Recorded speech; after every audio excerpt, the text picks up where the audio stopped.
पोरींसाठी crush नाही पण पोरांसाठी नक्कीच इन्स्पिरेशन बनलोय. #Mobile editor.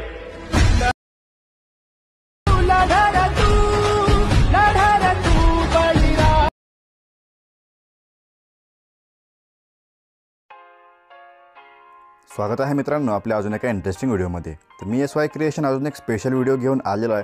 तर आजचा व्हिडिओ एकदम खास आणि जबरदस्त झालेला आहे. आपण आज एडिटर स्पेशल व्हिडिओ घेऊन आलेलो आहे, तर नक्कीच तुम्हाला व्हिडिओ आवडणार आहे. त्यामुळे जरा स्किप न करता शेवटपर्यंत बघत राहा. तर चॅनलवर नवीन असाल तर सबस्क्राईब करून समोरील बेल आयकॉन ऑलवरती सेट करा, म्हणजे नवीन व्हिडिओज तुम्हाला मिळत राहतील. तर मित्रांनो, आज आपण जे काही ते व्हिडिओमध्ये मटेरियल यूज केलेलं आहे त्या सर्वांची लिंक डिस्क्रिप्शनमध्ये मिळून जाईल. त्यातून तुम्ही सर्व मटेरियल इझिली डाउनलोड करू शकता.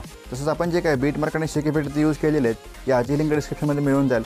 तेथून डायरेक्टली अलाइट मोशन ॲपमध्ये इम्पोर्ट करू शकता. तर सिम्पली आपल्याला आता काय करायचं आहे, अलाइट मोशन ॲप टेलिग्रामवरून डाउनलोड करून घ्यायचं आहे आणि सिम्पली इथं आपल्याला अशा प्रकारे इथं ओपन करून घ्यायचं आहे. नंतर आपल्याला सिम्पली प्रोजेक्टच्या ऑप्शनला क्लिक करायचं आहे. तर तुम्ही जे काही बीट मार्क आणि शेक इफेक्ट इम्पोर्ट केलेले आहेत तुम्हाला इथे बघायला मिळतील. तर सिम्पली आपल्याला बीट मार्कवरती क्लिक करून बीट मार्क ओपन करून घ्यायचं आहे. इथं आपल्याला सॉन्ग आणि एक ग्रुपची लेअर बघायला मिळेल. आता आपल्याला सगळ्यात पहिल्यांदा सुरुवातीला यायचं आहे. सुरुवातीला येऊन प्लस चिन्हावर क्लिक करून मीडियामध्ये जायचं आहे. अशा प्रकारे आपल्याला मटेरियलची फाईल इथे बघायला मिळणार आहे. ते सिम्पली ओपन करून घ्यायचं आहे. तर इथं आपण डेमोसाठी इथे हे इमेज यूज केलेलं आहे. तर तुम्ही तुमचं कोणतेही इमेज ॲड करून हा व्हिडिओ तयार करू शकता. आपल्याला सिम्पली डेमो इमेज दिलेलं आहे ते सिम्पली इथे ॲड करून घ्यायचं आहे. 3 डॉटला क्लिक करून कंपोजिशन टू फिल आपल्याला एक ऑप्शन बघायला मिळेल. त्याच्यावरती क्लिक करून आपल्याला इथे इमेज फुल स्क्रीन करून घ्यायचं आहे. नंतर इमेजला क्लिक करून शेवटचा जो काय आपला बीट आहे 13.26 सेकंदाच्या बीटवरती येऊन सिम्पली या ऑप्शनला क्लिक करायचं, म्हणजे याची लेंथ इथपर्यंत वाढून जाईल. अशा प्रकारे आपल्याला इमेजची लेंथ शेवटपर्यंत वाढून घ्यायचं आहे. नंतर आपल्याला सिम्पली इथे ग्रुप 1 नावाची जी काही लेअर बघायला मिळते त्या लेअर समोर आपल्याला इथं मोकळ्या स्पेस इथे लॉंग प्रेस करायचं आहे. अशा प्रकारे ती लेअर ही आपल्याला वरती घेऊन यायचं, म्हणजे ही आपली इमेज बॅकग्राऊंडला जाईल आणि लेअर वरती येऊन जाईल.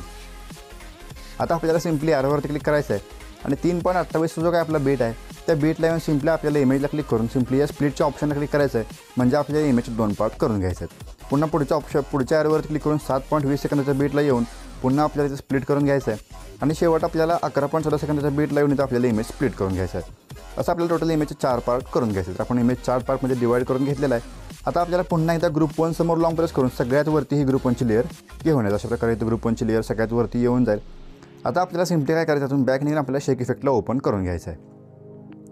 शेक इफेक्टला ओपन करून घेतल्यानंतर इथं आपल्याला 4 लेअर बघायला मिळणार आहे. तर सगळ्यात पहिल्यांदा आपल्याला पहिल्या इमेज लेअरला क्लिक करून सिम्पली ते इफेक्टच्या ऑप्शनला क्लिक करायचं आहे आणि 3 डॉटला क्लिक करून कॉपी इफेक्ट करून घ्यायचं आहे. इथून हा इफेक्ट कॉपी होऊन जाईल. तर पुन्हा इथून बॅक निघून आपल्याला मेन प्रोजेक्टला ओपन करून घ्यायचं आहे आणि पुन्हा आपल्याला आपलं जे काही ते पहिले इमेज आहे त्या पहिल्या इमेजला सिम्पली सिलेक्ट करून इथं इफेक्टला क्लिक करायचं आणि 3 डॉटला क्लिक करून सिम्पली पेस्ट इफेक्ट करून घ्यायचं आहे. अशा प्रकारे आपल्याला हा इफेक्ट पेस्ट झालेला दिसून येईल. सिम्पली पुन्हा इथं बॅक निघून आपल्याला शेक इफेक्ट ओपन करून घ्यायचं आहे. इथं पुन्हा आपल्याला ग्रुप आपली जी काही लेअर नंबर 2 आहे त्या 2 नंबरच्या लेअरला येऊन सिम्पली पुन्हा एकदा आपल्याला इफेक्टला क्लिक करून 3 डॉटला क्लिक करायचं आहे आणि इफेक्ट कॉपी करून घ्यायचं आणि पुन्हा बॅक निघून आपल्याला मेन प्रोजेक्टला यायचं आहे. तर आपण जे काही सेकंड इमेज म्हणजे 3.28 सेकंदापासून जे काही पुढचं आपलं इमेज आहे त्या इमेजला क्लिक करून सिम्पली हा इफेक्ट अशा प्रकारे आपल्याला पेस्ट करून घ्यायचं आहे. पुन्हा बॅक निघून आपल्याला शेक इफेक्ट ओपन करून घ्यायचं आहे.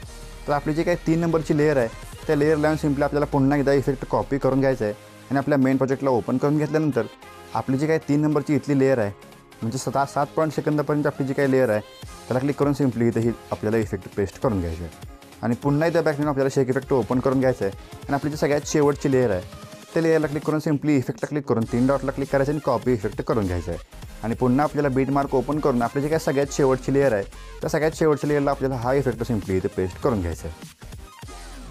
तर इथं आपण सगळे इफेक्ट जे काय ते व्यवस्थित पेस्ट घेतलेले आहेत. अशा प्रकारे आपल्याला स्क्रीनवरती इंटरफेस दिसून येणार आहे. आता आपल्याला सिम्पली काय करायचं, सगळ्यात पहिल्यांदा सुरुवातीला येऊन प्लस चिन्हावर क्लिक करून मीडियामध्ये जायचं आहे. इथं आपल्याला मटेरियलच्या फाईलमध्ये ते 2 PNG बघायला मिळणार आहेत. तर आपलं जे काय सगळ्यात ते इमोजी PNG आहे ते सिम्पली आपल्याला ॲड करून घ्यायचं आहे. नंतर आपल्याला याची लेंथ जी काय ते आपले जे काय डबल बीट्स आहेत म्हणजे 7.20 सेकंदावरती येऊन सिम्पली आपल्याला या ऑप्शनला क्लिक करायचं, म्हणजे इथपर्यंत याची लेंथ वाढून जाईल. आता आपल्याला हे काय जे आपले वर्ड्स आहेत वरचे ते मोबाईल एडिटर आहे त्याच्यावरती आपल्याला अशा प्रकारे हे PNG ॲडजस्ट करून घ्यायचं आहे. इथे PNG ॲडजस्ट होऊन जाईल. सिम्पली आपल्याला 7.20 सेकंदाच्या बीटवरती येऊन प्लस चिन्हावर क्लिक करून पुन्हा एकदा मीडियामध्ये ओपन करून घ्यायचं आहे आणि सिम्पली आपल्याला जे काय आपलं पुढचं एडिटरचं जे काय स्पेशल PNG आहे ते ॲड करून याची लेंथ आपल्याला शेवटच्या बीटपर्यंत जाऊन ऑप्शनला क्लिक करून वाढवून घ्यायचं आहे. नंतर आपल्याला हे PNG तर वरती अशा प्रकारे स्क्रोल करून इथं आपल्याला अशा प्रकारे ॲडजस्ट करून घ्यायचं आहे. आपण डेमो व्हिडिओमध्ये बघितलेलंच आहे. असं आपल्याला इथं PNG ॲडजस्ट करून घ्यायचं आहे. आपल्याला पुन्हा 7.20 सेकंदाच्या बीटला येऊन प्लस चिन्हावर क्लिक करून मीडियामध्ये जायचं आणि आपल्याला पुन्हा एकदा वर्ड PNG ॲड करून घ्यायचं आहे. नंतर याची लेंथ आपल्याला शेवटला जाऊन वाढवून घ्यायचं आहे. अशा प्रकारे आपल्याला सगळ्यात वरती इथं वर्ड PNG ॲडजस्ट करून घ्यायचं आहे. त्याचं ॲडजस्ट झालेलं आहे. तर अशा प्रकारे आजचा आपला व्हिडिओ तर एडिट झालेला आहे. आपल्याला त्या व्हिडिओ व्यवस्थित चेक करून घ्यायचा आपण सगळ्या गोष्टी व्यवस्थित केलेल्या आहेत का नाहीत. अशा प्रकारे आपला आजचा व्हिडिओ क्रिएट झालेला आहे. तर सिम्पली आपल्याला काय करायचं आहे, या ॲरोवरती क्लिक करायचं आणि एक्सपोर्ट बटनावर क्लिक करायचं आहे. म्हणजे आजचा व्हिडिओ याच्यामध्ये गॅलरी सेव्ह होऊन जाईल. तर व्हिडिओ कसा वाटला मला कमेंट करून सांगा. आवडला असेल तर नक्कीच लाईक करून चॅनलला सबस्क्राईब करा. तर आता मित्रांनो आजच्या आपल्या व्हिडिओमध्ये एवढंच. भेटूया आपल्या पुढच्या व्हिडिओमध्ये.